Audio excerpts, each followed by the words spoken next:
Our first reading is more of a summary of the position of the ancient Talmudic rabbis of the Jewish tradition. It's from the book, The Wisdom of the Talmud, by the late Talmudic scholar, Rabbi Ben Zion Boxer. The Talmudic rabbis were impressed with the profoundly important role that emotions play in life.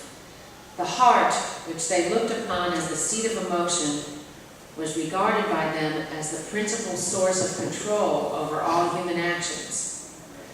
All of man's bodily organs are dependent on the heart, was a Talmudic dictum.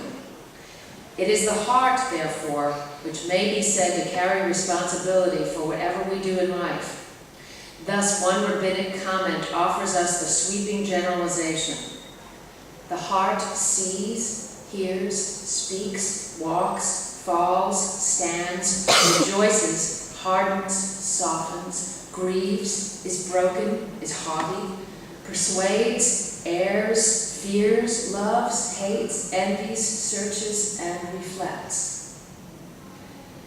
A contemporary of Rabbi Boxer was the German Lutheran theologian Dietrich Bonhoeffer, who wrote, "Nothing can fill the gap when we are away from those we love, and it would be wrong to try to find anything. You must simply hold out and win through." That sounds very hard at first, but at the same time, it is a great consolation, since leaving the gap unfilled preserves the bonds between us. It is nonsense to say that God fills the gap. He does not fill it, but keeps it empty, so that our communion with another may be kept alive, even at the cost of pain.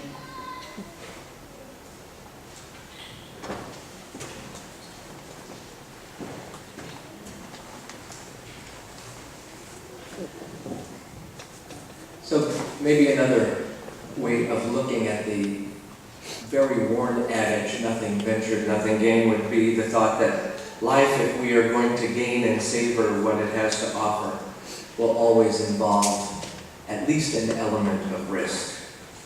So I want to share with you an experience I had not very long ago, within the last 3 months, I think. I was at some Unitarian Universalist gathering statewide. I think that the person I was talking to was a woman who was a member of the Summit congregation and had been a member there for some number of years, and she shared with me across the table that she had first visited here when she was looking for a Unitarian Universalist congregation in the area, that she had visited here but decided that she did not want to become a member of this congregation, and so when she visited Summit, she felt very much at home there, and she said, "Would you like to know why?" I said, "Well, I could tell she really wanted me to know." So I said, "Sure. Why is that?" She said, "Well, the Sunday that I visited, you had a fire alarm." And I thought, what kind of a crazy thing is that to do in the middle of a worship service? How is that worshipful? So the question becomes, what is at risk in having a fire drill? What is the value for a religious community to have a fire drill in its Sunday gathering, where we gather to find and make meaning in our lives and for the purposes of transformation? What is the value? What is ventured? What is gained? And what is risked and perhaps sometimes lost? So I'm going to talk more about the specifics of the fire drill in a couple of minutes, but for the sake of anyone who might be similarly of a persuasion as the woman that I talked to, I want to at least try to set our fire drill within a spiritual context, so that our fire drill can indeed become a part of our mission and a part of our religious life. This is where we come to find and make our spiritual context for our lives. So I've been contemplating over the past many days, I've been contemplating the balance that exists between the dynamics of risk and the dynamics of safety. And while Judy Tomlinson was in our pulpit last week, I had to be on my bicycle.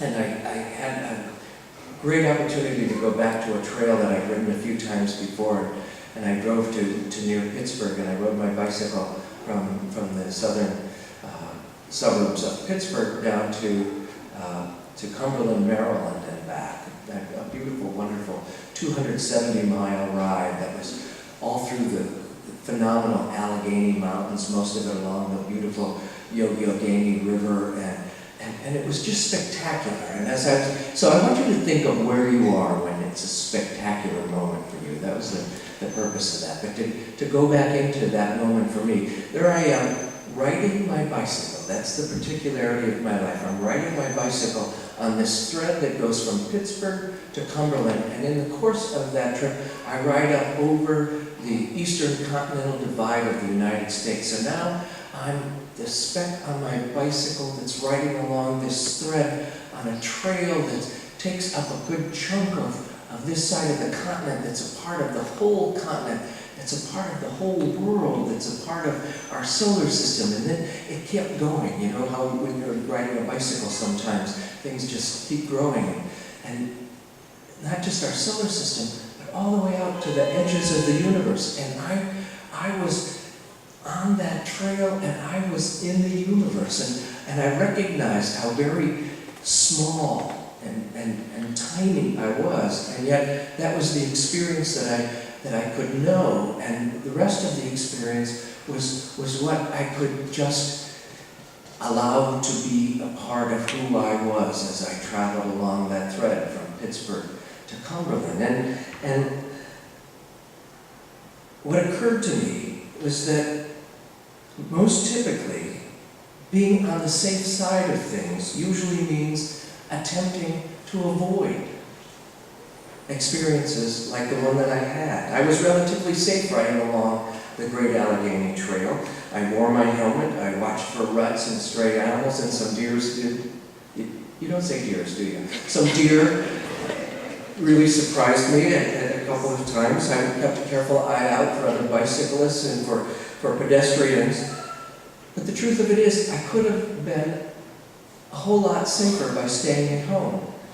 But what might I have forfeited by staying at home? The larger truth is that we live in constant danger almost our entire lives. And so then the question is, do we allow that fear to paralyze us, or do we accept it as the challenge to move through our lives? Life asks us to make risks. If we take no risks in our thoughts, in our actions, or in our relationships, if we take no risks in our loves, in any of the many aspects of our lives, if we take no risks, we redeem so little of what might otherwise be the significant meanings of our lives.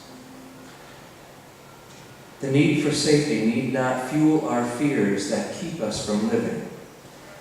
We need to move through those fears by having hope, by having a faith in life. And I'm not suggesting that life is asking us to be hazardous in our behavior, but that it invites us to step outside of insulation and isolation. It invites us to step outside of our comfort zones so that we might meet the stranger, including the stranger in ourselves. It asks us to step outside of our comfort zones where we will find opportunities for meaning and for purpose. So the first point that I want to leave you with is something that Barnaby Feeder shared with me. Many of you remember Barnaby, but some of you might not. Barnaby was a member of our congregation who we ordained into the Unitarian Universalist ministry a while back, and he's serving a congregation up in Vermont. And Barnaby shared with me what his octogenarian mother said to him when she said that when she comes to die, she will not be sorry for anything that she's done in her life, but that she may well be sorry for the things that she did not do. And so may we all live to reduce those regrets in our lives. So a pet peeve of mine, actually I'm going to do two pet peeves. One of them very briefly. Pet peeve is drive with your lights on all the time. That's all I'm going to say about that.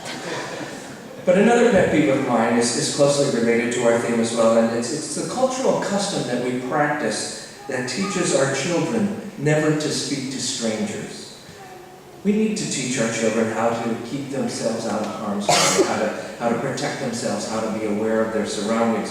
But we don't need to teach our children to be suspicious of others. We don't need to teach our children that they are superior to anyone else. We don't need to teach our children to be uncaring of others. And we don't need to teach our children to be isolated and insulated from the people around them and from the world around them.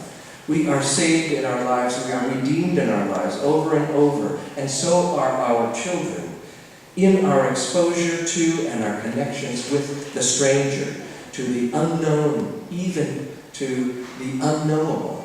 That's where our lives are saved. And so the second point I want to leave you with is the thought that the world is made safer, even richer, by the connections that we make, reaching out beyond ourselves, safely so, into that which is unknown. Just the same, there are things that we need to do in order to reduce risk or harm. And I wanted to talk about our safe and civil congregation policy for a moment. And we're running low on time. So what I want to say to you is we do that to protect our children and those who would be vulnerable from sexual misconduct and sexual predators or even wanderers, so that our congregation can truly be a place where people are safe. And that is not unrelated in any way to the thing that we're talking about this morning. But we've come to talk about fire, haven't we? Oh yes, some of us have. I did, for example. We want to protect our children as best we can. And no one is exempt from the ravages of fire. It would be foolish to try to have efforts to eradicate fire from our lives, from the world, from our congregation. Fire serves us well. It's what we gather around every week. Fire also poses a danger, and so we have to take it very seriously. And because of that, there's always the possibility, however slight, that a fire could burn out of control. And should that ever happen, we want every single person to escape our facilities unharmed. We don't want anyone to get hurt. And so, to that end, undertaking a fire drill becomes a matter of spiritual and religious maturity. You see how it all fits together now. We're about to get mature. Here's how it's going to work in just a couple of minutes. The alarm is going to go off, and when the alarm goes off, the people who are in these first two rows, and you can tell you're in the first two rows if your chairs are different than the other ones that are behind there. People who are in the first two rows are going to go over and out here and out the driveway door, and we're all going to gather in the front lawn. If it were a real fire, we would go across the street and gather in the lawn of Christ Church. We thought that might be a bit imposing on them for just a drill. So we're going to gather in the front lawn, and we'll have our closing hymn out there. But the thing is this, people need to remain calm and just go out to that front yard. Please do not attempt to go downstairs. The children will be brought up and out by the people who are responsible for them down there. For me, the most important reason for having a fire drill is for parents to get used to the idea of not going to fetch their children in an emergency. I want you to imagine for just a second what would happen as the children are trying to come up the stairs if parents are trying to go down the stairs. When I was about 8 years old, a fire occurred in Chicago, not far from where I live, at an orphanage, and that's exactly what happened. And nearly half of the children in that orphanage perished. We don't want that to happen. How does that happen? It happens when stairways and egresses are jammed. We are just going to go out and we are going to trust that those who are responsible for our children will get them there safely. If you have a buggy or something like that, do not go get your buggy. If you have a coat or something somewhere, do not go get your coat. Leave whatever you need to leave. We're going to come back in, we're going to have a coffee hour. We are just going out as though the fire was raging and we needed to get out to safety. And Danny has just gone to turn on the alarm, and so we're going to be out there. And those of you who are here with children this morning will be delighted that they made it out of the fire drill unscathed. And as we all will, I'm going to